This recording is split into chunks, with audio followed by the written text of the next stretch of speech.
We're going to start on those adverts again. Is it right for your party to personally attack the Prime Minister's wife?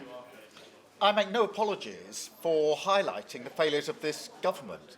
They've broken our criminal justice system, they've broken our NHS, and they've broken our economy.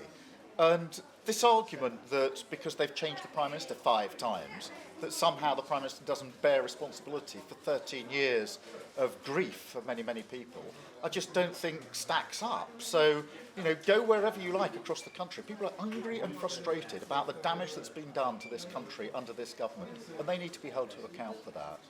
How would you feel if you or your wife was targeted in that way? Nobody is targeting the Prime Minister's wife.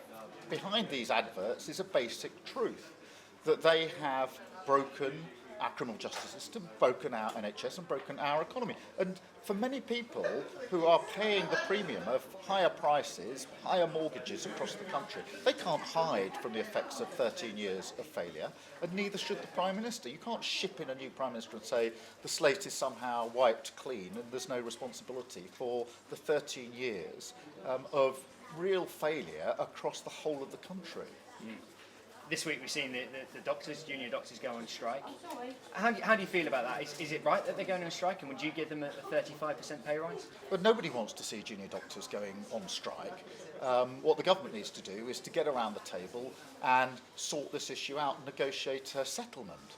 And the sooner they do that, the better for everybody concerned. But like I said, would you give them a pay rise of that magnitude, 35%?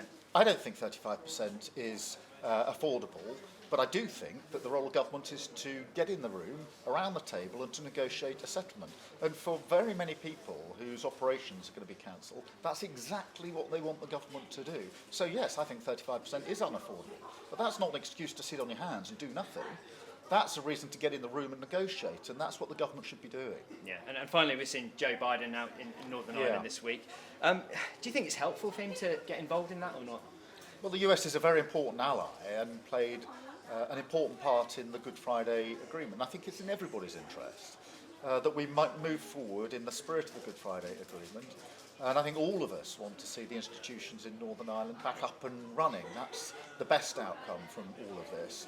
And America, of course, as a close ally, has had a part in the history of that and a party in the present of that as well. Fantastic, thank you. Brill, thank you. Thank you very much, thank you. Nice, thanks a lot.